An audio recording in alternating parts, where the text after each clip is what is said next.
Hello there once again, people, and welcome to, well, yet another episode of Seeking Shamblers. So this time around, we're going to be checking out the Pagan Temple. Specifically, this is version 2.2 or whatever, though I'm not sure where version 1 is anywhere. So, yeah, here's version 0.2, slight modified, patched version, I guess you could say. Yeah, basically, there was a whole error found in the previous version, which slowed play. I have no idea what that means, but yeah, he basically fixed some error. So, if you're curious what the big difference between the two was, that's really all that really happened. Nothing really that big. Anyway, this level was actually made with Quake map, which we haven't seen too many maps made with that one, so that's always definitely interesting to see. Yeah, it's actually the 7th level we've seen with Quake map, and most of those levels were test levels, so needless to say, rather exciting. Anyway, this level was made by Mike Melzer, who we've never heard of before. Okay, build time? Good question. Was it paying attention? He knows of no bugs. Yeah, so anyway, this is a medium-sized single-player and deathmatch level. So yeah, we're basically going to have the ability to actually do some things with combat. He says you could even co-op with it, he guesses, though only 2 players only. It's really preferred though for 2 to 5 players in deathmatch. 6+ would be a bit small. Anyway, it's about average for the difficulty, nothing really too fancy, but at the same time there is no difficulty settings, nothing really changes. So anyway, there aren't a bunch of fancy things in this level. It's his first level, and this is as much as a learning exercise as anything else for him. So, yeah, don't really anticipate much here. Brilliant, huh? Just basically see a generic level. Anyway, there are many nooks and crannies to hide in deathmatch, so keep your eyes peeled. There are about a dozen deathmatch player starts, and yeah, this is his first attempt at a Quake level design. He tried to make a compromise between architecture and entities. There were a couple of teleporters and triggers, but there were no switches or platforms. He'll give those a whirl next time.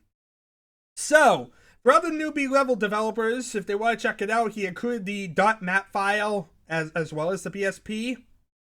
And yeah, he'd be rather interested in getting some constructive criticism or feedback on this level.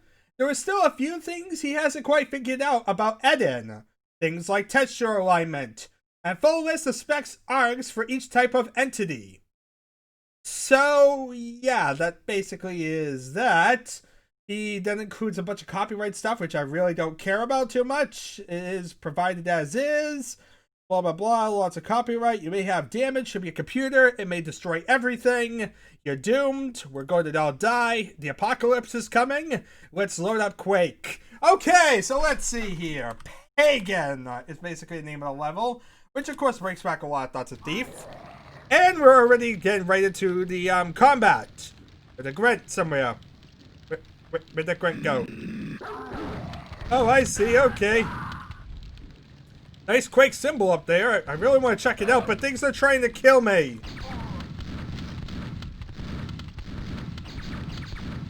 Just you hit skin opponents. I need to kill everything so we can actually appreciate the architecture. Hey! I was trying to kill your buddy up there. Okay, is everyone dead? This point, I don't know. Okay, let's see here. There's a door here, which I don't want to open because I only have 7 shells to my name. And there is another enforcer. Brilliant.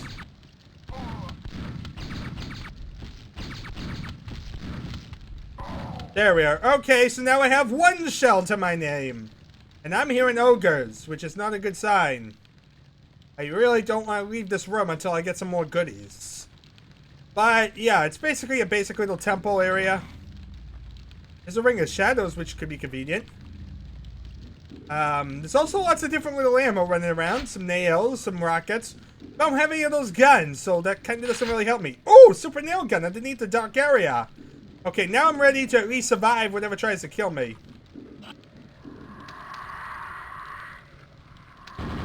The scrag here. Okay, I found the scrag on that staircase. There's a scrag on this staircase too. Probably. No, there's an ogre.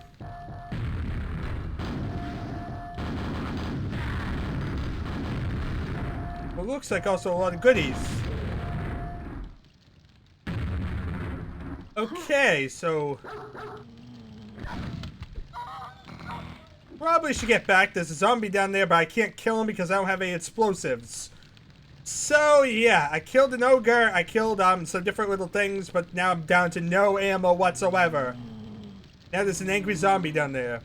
Okay, let's see. Let's go to the upper floor, I guess, because that might actually give me some more goods. There's another floor up here with more stuff I could go towards. A little more shells that we could actually tackle something, I guess. But nothing really at all of real use up here. It was just, you know, an area with that one doorway. So that doesn't really help me much. There's some armor. And here's the altar itself. Oh god, it spawned an ogre. But luckily he hasn't seen me. Okay, never mind, he has seen me. He's seen me, and I don't have any ammo.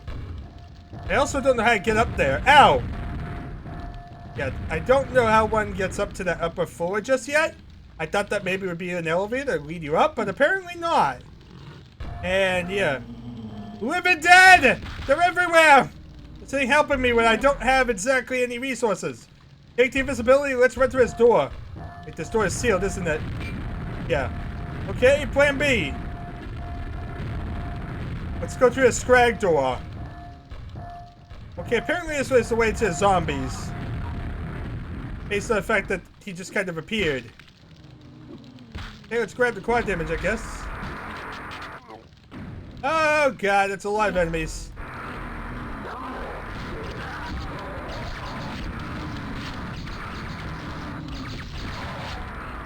That's one way to kill everything. Keep whacking everything quickly. Okay. Let's head back, I guess. If I can, I'd like to head to the other side because there's more zombies. Oh, grenade launcher! That could have helped a long time ago, people. Okay, I do have some nails. I killed most of the enemies, by the way. Okay, at least he's dead. And here's a rocket launcher. And a pentagram, which probably isn't so useful now that I've killed most of the enemies in the freaking map. But yeah, this also is another way down to the same area with the zombies. Which means I just kind of wasted some resources for nothing, didn't I? Here's the exit door, but I'm not done yet. I haven't killed everything. Drop into the lava. Nothing. It would be a total waste to get into the lava. See, this was important to know. Here's some health. And I killed, luckily, 2 knights. Staircase is definitely awkward to get up. Where do you lead?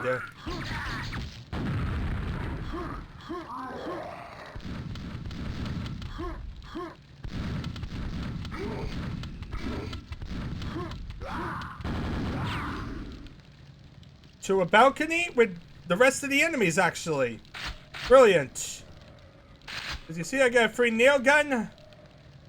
Nearly died of this escapade, but as you see, this is the upper floor up here. Okay. Yeah.